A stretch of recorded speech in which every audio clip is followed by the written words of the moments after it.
Sejak didirikannya Panembahan Senopati pada pertengahan abad 15 di Kota Gede Yogyakarta, Kerajaan Mataram Islam mengalami banyak dinamika politik. Apalagi sejak kongsi dagang Belanda VOC, Verenigd Oost-Indische Compagnie atau Persatuan Perusahaan Dagang Hindia Timur mulai masuk ke Nusantara pada awal abad 16. Konflik kepentingan politik ekonomi antara pihak VOC dengan para penguasa politik kerajaan-kerajaan di Nusantara termasuk di Jawa tidak terelakkan. Bahkan Raja Mataram Sultan Agung Hanyokrokusumo pernah 2 kali menggempur pusat kekuasaan VOC di Belanda pada tahun 1628 dan 1629. Pada era kekuasaan Sunan Pakubuwono II, pecah pemberontakan kelompok Cina yang menyebabkan Keraton Mataram Kartasura mengalami kerusakan hebat dan dipindahkan ke Surakarta. Pemberontakan bisa ditumpas Sunan dengan bantuan VOC. Namun bantuan VOC tidak gratis. VOC makin berani ikut cawe-cawe ke dalam urusan internal Keraton Mataram. Tak hanya itu, aset kerajaan Mataram Surakarta di wilayah pesisir utara Jawa diambil alih VOC. Hal ini memunculkan perlawanan dari keluarga kerajaan Mataram. Saudara Sunan Pakubuwono II, yakni Pangeran Mangkubumi dan Raden Mas Said, memilih meninggalkan Keraton Mataram dan melakukan perlawanan terhadap VOC. Perjuangan Pangeran Mangkubumi bertempur melawan VOC berlangsung dari tahun 1746 hingga 1755. Selama 9 tahun berperang, kemenangan dan kekalahan silih berganti dialami kedua belah pihak. Sadar bahwa perang tak menyelesaikan masalah, maka negosiasi damai mau tak mau harus ditempuh. Setelah melalui serangkaian pertemuan pendahuluan, wakil pemerintah Hindia Belanda, yakni Gubernur dari Direktur Pantai Utara Jawa atau Governor en Directeur van Java Noordcoast, Nicholas Harting, yang sudah menerima penyerahan kekuasaan Keraton Mataram Surakarta dari Sunan Pakubuwono II, akhirnya menyetujui tuntutan Pangeran Mangkubumi untuk memiliki wilayah kekuasaan sendiri di bagian barat dan berkedudukan sebagai sultan. Jadi Hadeging Nagari Ngayo Kartohadiningrat itu tidak bisa dilepaskan dari perjanjian Giyanti. Jadi setelah dilakukannya perjanjian Giyanti 13 Februari 1755, itu Sultan Hamengkubuwono pertama sebenarnya ingin langsung melihat wilayah yang akan dijadikan sebagai ibu kota negara baru itu.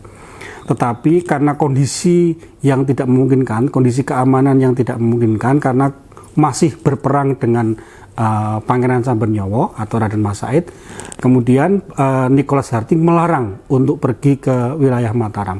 Nah, oleh karena itulah maka kemudian Sultan Hamengkubuwono pertama mengutus Tumenggung Jayawinoto untuk melakukan survei ke wilayah Mataram, melihat daerah mana yang cocok untuk didirikan rencana keraton nanti. Nah, kemudian setelah itu Tumenggung Jayawinoto melaporkan kepada Sultan Hamengkubuwono pertama bahwa sudah menemukan sebuah tempat yang ideal untuk didirikan keraton sebagai ibu kota negara Ngayogyakarta nanti.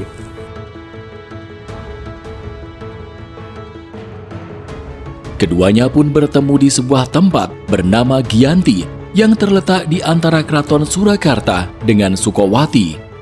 Kesepakatan keduanya ditandatangani pada tanggal 13 Februari 1755 dan dikenal dengan nama Perjanjian Giyanti. Kerajaan Mataram pun terbagi menjadi 2. 1 bulan setelah Perjanjian Giyanti, persisnya tanggal 13 Maret 1755 atau Kamis Pon 29 Jumadilawal 1680 tahun Jawa, Pangeran Mangkubumi menyatakan berdirinya Nagari Ngayogyakarta Hadiningrat dan beliau bertahta sebagai Raja Kasultanan dengan gelar Ngarso Dalem Sampeyan Dalem ingkang sinuwun Sri Sultan Hamengkubuwono Senopati Engalogo Ngabdurrahman Sayyidin Panotogomo Khalifatullah. Sultan mengumumkan Ayodhya yang wilayahnya berada di sisi barat Sungai Opak sebagai nama resmi negaranya. Selanjutnya, Sultan membentuk pemerintahan resmi dengan menunjuk pejabat pemerintahan Kasultanan. Peristiwa Hadeging Nagari Kasultanan Ngayogyakarta Hadiningrat ini secara de jure sudah memenuhi unsur-unsur yang disyaratkan menjadi sebuah negara berbentuk kasultanan. Unsur tersebut yaitu adanya pemimpin, rakyat, wilayah, dan pemerintahan. Setelah melakukan pertemuan di Jatisari dengan Sunan Pakubuwono III, 1 bulan setelah perjanjian ganti yaitu 13 Maret 1755, Sultan Hamengkubuwono I dari Giyanti itu kemudian pergi ke Mataram dan kemudian di Gedong Garjitawati atau Pesanggrahan Garjawati yang ada di hutan Bringan di dekat Umbul Pacetokan. Beliau kemudian sebenarnya secara letterleh tidak mendeklarasikan seperti pemahaman kita seperti proklamasi kemerdekaan seperti itu, tetapi dalam babat-babat dalam sumber lokal itu mengatakan bahwa Sultan Hamengkubuwono I itu lenggah ing Sinewoko di hadapan para Sentono Dalem dan para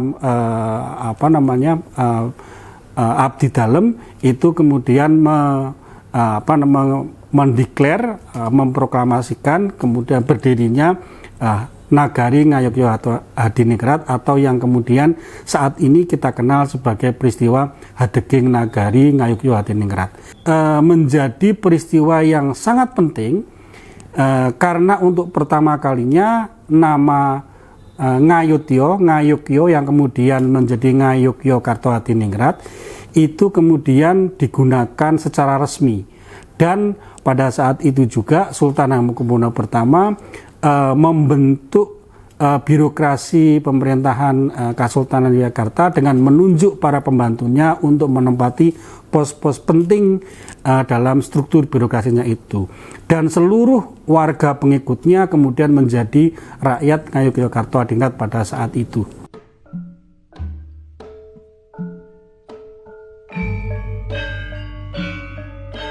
Tanggal 13 Maret, belakangan waktu kemudian, ditetapkan pemerintah sebagai hari jadi Daerah Istimewa Yogyakarta.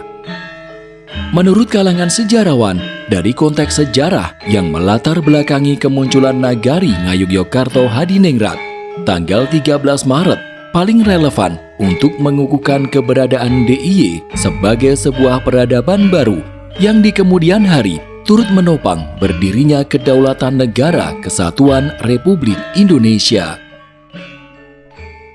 Dari berbagai alternatif tanggal yang ada dalam sejarah awal Yogyakarta sampai hingga saat ini, kemudian tanggal 13 Maret 1755 ini kemudian ditetapkan sebagai hari jadi DIY karena inilah proses awal terbentuknya entitas masyarakat yang beraktivitas secara sosial, ekonomi, politik, dan juga budaya dalam pembentukan masyarakat yang berkebudayaan dan berperadaban.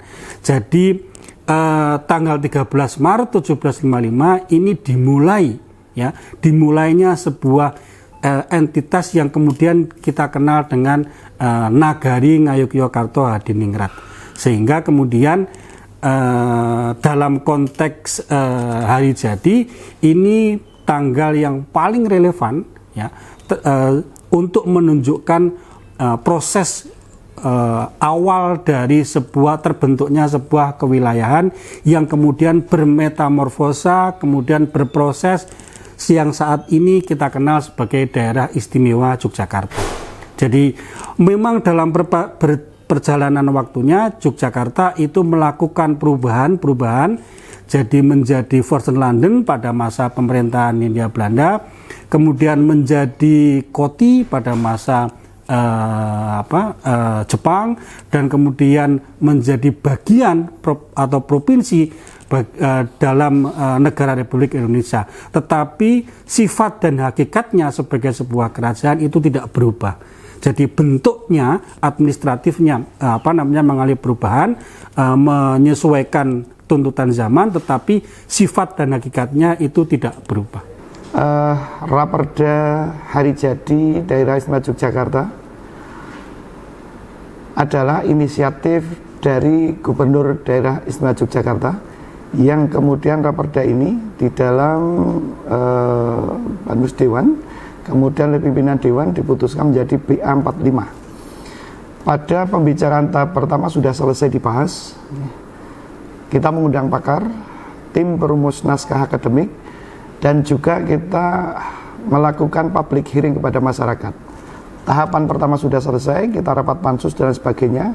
Kemudian kita meminta fasilitasi kepada Depdagri, dan fasilitasi itu sudah turun.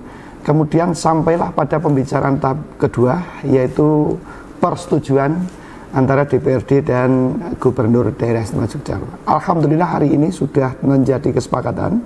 Artinya raperda pada hari ini sudah sah menjadi peraturan Daerah Istimewa Yogyakarta tentang hari jadi.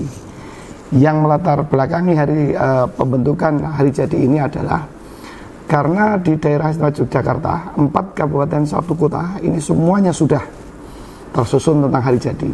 Nah, hari jadi Daerah Istimewa Yogyakarta ini baru tahun ini kita rumuskan, dan alhamdulillah pada tahun ini pula, tahun lalu kemudian tahun ini pula ini kita sahkan. Nah, latar belakang dari ini pengesahan raperda ini adalah di mana Daerah Istimewa Yogyakarta ini butuh sebuah dasar hukum kaitannya dengan masalah penetapan. Perda sudah kita sahkan. Setelah memproklamirkan Hadegeng Nagari Ngayogyakarta, selanjutnya Sri Sultan Hamengkubuwono I beserta keluarga kerajaan, prajurit, dan rakyat mesanggah atau tinggal sementara waktu di Keraton Ambar Ketawang sembari menunggu selesainya pembangunan Keraton Kasultanan Yogyakarta. Lokasi Keraton Kasultanan Yogyakarta dibangun di Pesanggrahan Garjitowati yang berada di Dusun Pacetokan di Hutan Bring. Pesanggrahan ini sudah ada sejak Mataram di era Amangkurat. Pembangunan Keraton Kasultanan Yogyakarta memakan waktu selama kurang lebih 1 tahun. Sri Sultan Hamengkubuwono I sendirilah yang menjadi arsiteknya. Sultan membangun konsep tata kota berlandaskan kosmologi Jawa yang menggambarkan hubungan serasi antara manusia, alam, dan Tuhan. Bangunan keraton sebagai pusat pemerintahan berada di tengah-tengah dalam satu bentang garis di mana laut ada di selatan dan Gunung Merapi di utara. Rangkaian bangunan keraton dibangun dalam formasi manunggaling kawulo lan gusti, dimulai dari panggung krapyak, kraton, dan tugu. Konsepsi ini dikenal sebagai sumbu filosofi Yogyakarta yang pada sidang ke-45 Komite Warisan Dunia atau World Heritage Committee atau WHC di Riyadh, Arab Saudi tanggal 18 September 2023 ditetapkan sebagai warisan budaya dunia. Cagar budaya ataupun petilasan yang ada di Yogyakarta jangan sampai hilang, sehingga kewajiban kita bersama-sama untuk menjaga dan juga menjadikan sejarah cagar budaya yang ada itu juga menjadi bagian dalam kehidupan kita, baik itu yang pernah ada di masa lalu maupun kemudian mengarah ke yang akan datang. Pemerintah daerah melakukan 2 aktivitas utama, yaitu berkaitan dengan pemeliharaan dan juga pengembangan terhadap cagar budaya. untuk pemeliharaan lebih kepada legalitas dari cagar budaya atau petilasan itu sendiri, sedangkan yang kedua berkaitan dengan pelindungan. Selain itu juga dilakukan berupa pengembangan. Di dalam pengembangan ini kita melakukan aktivitas berupa penguatan dan juga pemanfaatan. Setelah Keraton Kasultanan Yogyakarta selesai dibangun, Sri Sultan Hamengkubuwono I beserta keluarga diiringi keluarga raja, prajurit, abdi dalem, serta rakyat melakukan boyongan dari Keraton Ambar Ketawang menuju Keraton Yogyakarta. Peristiwa bersejarah ini terjadi pada tanggal 7 Oktober 1756 atau Kamis Wage 13 Suro 1682 tahun Jawa. Condro Sengkolo dari tahun Jawa ini adalah Dwinogo Rasa Tunggal. Sengkalan ini di Keraton Yogyakarta diwujudkan dalam relief dua ekor naga. Dwinogo Rasa Tunggal juga memiliki makna simbolik, yaitu kesatuan kegotong royongan serta kewibawaan, kesaktian, dan kesucian seorang raja atau pemimpin, dan sebagai tolak bala serta keyakinan akan keselamatan, ketentraman, dan harapan pencapaian kemakmuran sebuah kerajaan yang dibangun. Keistimewaan di Yogyakarta dimulai adanya sejarah dan asal-usul yang luar biasa, sehingga setiap sejarah yang ada di Yogyakarta dan memiliki arti penting, menurut kami bisa menjadi cerita, dan kemudian kita juga bisa mempelajari ada apa di balik cerita sejarah itu. Dan kita berharap dengan cerita-cerita dan juga arti penting yang pernah ada menjadi bagian cara kita untuk kemudian melangkah ke depan lebih mantap lagi, dan juga bangga bahwa Jogja mempunyai sesuatu yang luar biasa, termasuk di dalamnya Yogyakarta merupakan salah satu lokasi di mana adanya negara Republik Indonesia yang kemarin sempat oleh pihak Belanda dianggap tidak ada. Sehingga lokus yang ada di Yogyakarta ini menjadi peristiwa yang cukup luar biasa, dan tampaknya tidak hanya itu, ada berbagai macam nilai penting hari sejarah yang harus kita ketahui bersama-sama bahwa itu mulainya berasal dari daerah istimewa Yogyakarta. Yogyakarta tidak hanya memiliki kekayaan berupa cagar budaya dalam artian fisik semata, seperti warisan arkeologis atau benda-benda budaya, melainkan yang paling utama adalah warisan nilai-nilai keutamaan hidup yang bersumber dari falsafah Hamemayu Hayuning Bawono yang digali oleh pendiri Yogyakarta, yakni Sri Sultan Hamengkubuwono I. Sudah semestinya kita yang hidup di masa kini senantiasa menjadikan falsafah Hamemayu Hayuning Bawono itu sebagai landasan dalam berpikir dan bertindak.